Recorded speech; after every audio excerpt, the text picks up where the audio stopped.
La police recherche des indices pour aider à résoudre le mystère de ce qui est arrivé à Michaela Dimmer, qui a 31 ans. En exclusivité à 18h, Kristen Volk partage le parcours émotionnel de la famille de Michaela.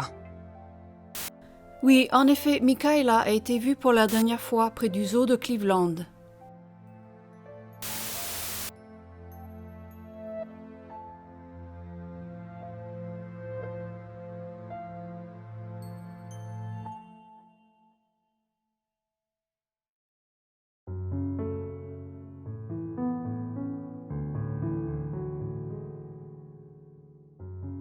La naissance de Michaela a été l'un des moments les plus heureux de ma vie. Quand elle était petite, elle me couvrait souvent de baisers de petite fille et m'envoyait des petites cartes et des veaux. Et une fois, elle a fait un dessin de l'usine dans laquelle je travaillais, et au lieu de bâtiments sales de l'usine, il y avait des fleurs aux fenêtres et aux rideaux, et c'était très différent de son esprit, parce que cela sortait tout simplement de son cœur, ce genre d'expression. L'adolescence de Michaela a été difficile. Avec la séparation de ses parents, son père s'est retrouvé à élever seul Michaela et ses frères. Pendant cette période, elle commence à se tourner vers l'alcool. Michaela est devenue infirmière. Classée 2e de sa classe, sa carrière lui a donné l'occasion d'aider les autres. Les gens de la maison de retraite l'aimaient vraiment. En fait, les familles de résidents me disaient parfois, lors de mes visites, à quel point elles appréciaient que Michaela prenne soin de leurs proches. Elle avait un tel cœur pour donner, et le don de Dieu qu'elle avait était de prendre soin des gens. Michaela a déménagé à San Diego, où elle travaillait comme infirmière et bénévole. Malheureusement, sa consommation d'alcool a commencé à affecter tous les aspects de sa vie. Les conduites en état d'ivresse se sont accumulées et elle a fini par perdre sa licence d'infirmière. Avec le temps, elle a touché le fond et est retournée dans sa ville natale de Cleveland. Elle est revenue dans la région de Cleveland où nous vivons et j'ai immédiatement commencé à m'impliquer davantage dans sa vie pour l'aider à se remettre sur pied. Et elle ne m'a pas demandé de venir ici, car elle savait probablement ce que je lui dirais. Tu dois réparer ta vie et te soigner. Tu ne peux pas rester ici si tu continues à sortir et boire, puis à revenir à la maison. Tu ne peux pas faire ça. Elle est donc allée dans un refuge pour sans-abri. C'était très difficile pour moi.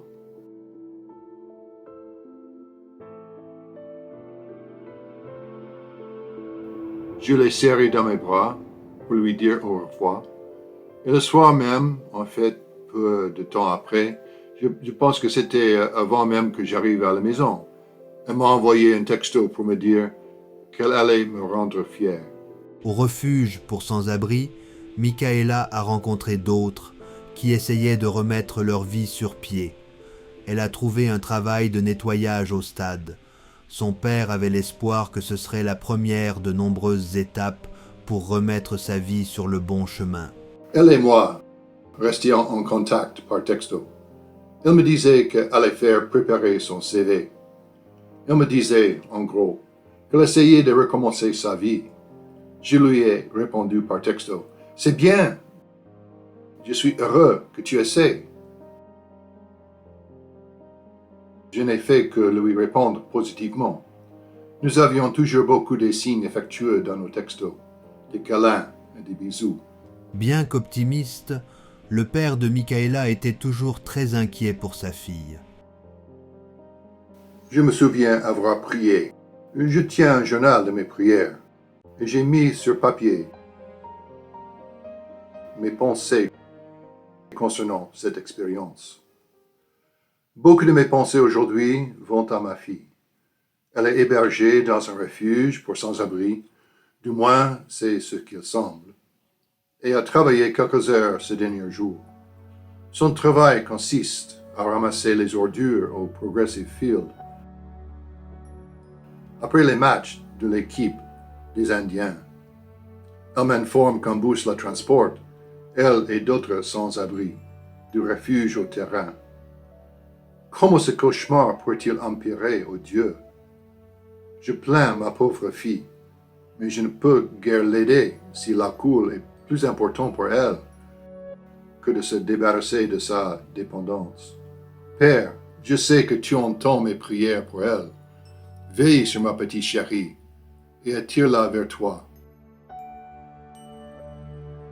C'était ma prière ce jour-là pour elle. Et tout d'un coup, plus rien. Aucun mot de sa part. Rien.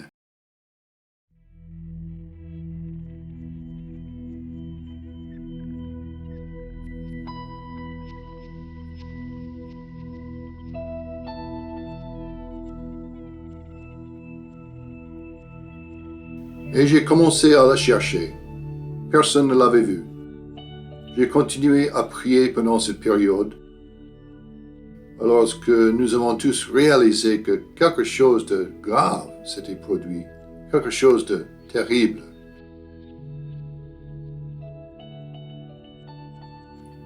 Et lorsque cette prise de conscience a commencé à me frapper, j'ai puisé dans ma force. Je suis allé vers Dieu à genoux et dans mes pensées. J'ai demandé à Dieu la force de traverser cette épreuve.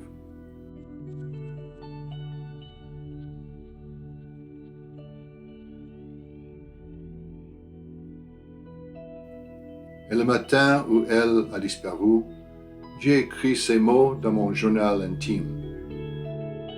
Ce matin, mes pensées vont à nouveau là où elles sont souvent allées ces derniers temps. Je pense à ma fille. Je ne sais pas où elle se trouve en ce moment, mais je prie au Seigneur que tu veilles sur elle. S'il te plaît, touche son cœur aujourd'hui, afin qu'elle puisse se tourner vers toi et vivre.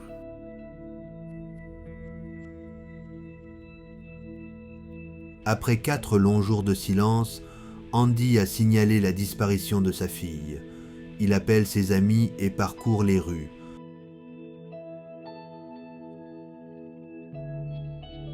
Deux semaines plus tard, la cousine de Michaela repère sa voiture. Elle l'a suivie à un station-service. Le conducteur a fait le plein et est parti. La caméra de surveillance pourrait aider la police à identifier l'homme qui conduisait la voiture de Michaela. Mais après 1 semaine et demie, ils n'ont rien trouvé. Pas d'homme, pas de voiture. Mais Andy était un père déterminé.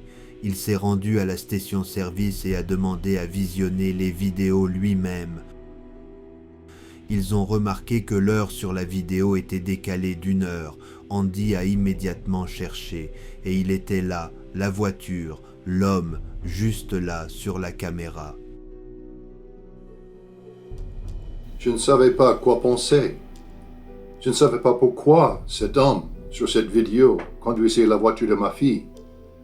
Et j'ai demandé à la police de venir immédiatement à la station-service. Ils l'ont fait, ainsi qu'un agent de FBI, qui était maintenant également affecté à l'affaire. La police a identifié l'homme comme le superviseur de Michaela. Et je pensais que je tenais bon jusqu'à là. Mais sur le chemin de retour, le poids de cette expérience m'a submergé. Et j'ai commencé à crier à Dieu, littéralement, dans ma voiture.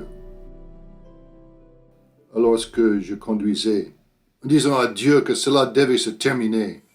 Nous devons savoir ce qui s'est passé. Dieu a répondu à cette prière. La police a surveillé l'entreprise où l'homme travaillait et a attendu qu'il arrive. Et puis, vers 3h30 ce matin-là, on a frappé à ma porte. C'était l'agent de FBI et un inspecteur de la criminelle de Cleveland qui m'ont dit « Nous avons trouvé un corps que nous pensons être celui de votre fille. » La police a découvert que le superviseur de Michaela, Ronald Hillman, l'avait emmenée dans une maison abandonnée. Michaela a été violée, battue et assassinée dans cette maison. Son corps fut laissé pendant plusieurs jours jusqu'à ce que Hillman, craignant d'être découvert, jette son corps près des voies ferrées, non loin de son domicile. Mais l'histoire ne s'arrête pas là. Andy aura la possibilité de confronter l'homme qui a tué sa fille. Avant de me rendre à la session où le verdict serait rendu et où la famille allait pouvoir s'adresser au tueur qui avait maintenant admis tous les crimes, je me suis mis à genoux pour prier. J'ai écrit mes prières dans mon journal, comme je le fais souvent, et j'ai tenté de déterminer ce que j'allais lui dire. J'ai réalisé que je voulais vraiment lui faire savoir à quel point Michaela était importante pour moi, à quel point elle m'était chère.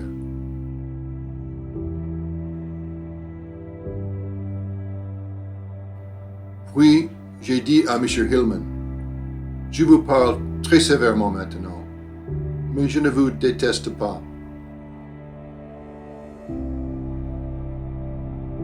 En fait, je n'ai pas une once de haine contre vous. En fait, vous me faites pitié. J'ai pitié de ce que vous êtes devenu. » Et je lui ai dit, « Aujourd'hui, vous êtes vivant, lorsque Michaela ne l'est plus. Vous avez encore le temps de réformer et de réparer votre vie.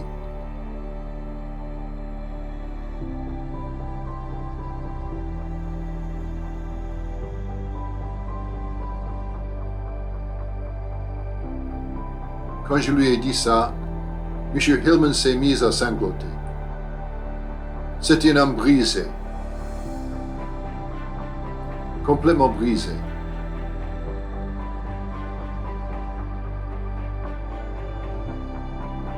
Il s'est levé et a dit, « Au début, j'avais prévu de ne rien dire. Mais je pense que ce serait injuste envers moi et envers tout le monde ici présent.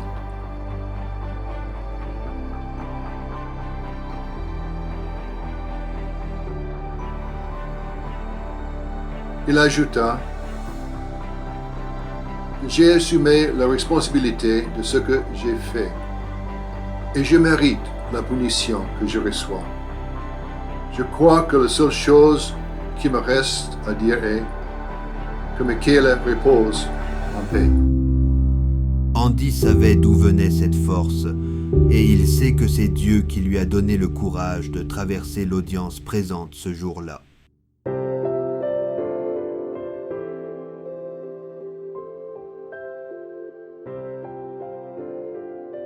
Je n'ai pas choisi le ressentiment ou la haine.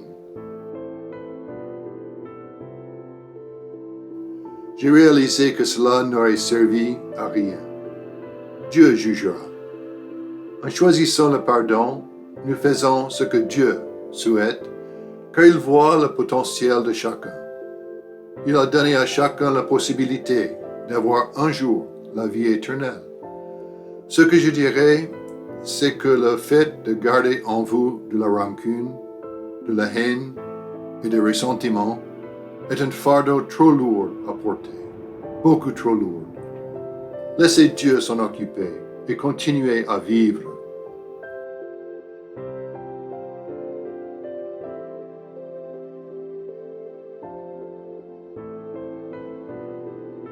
Avec du recul, je vois à quel point la main de Dieu était présente.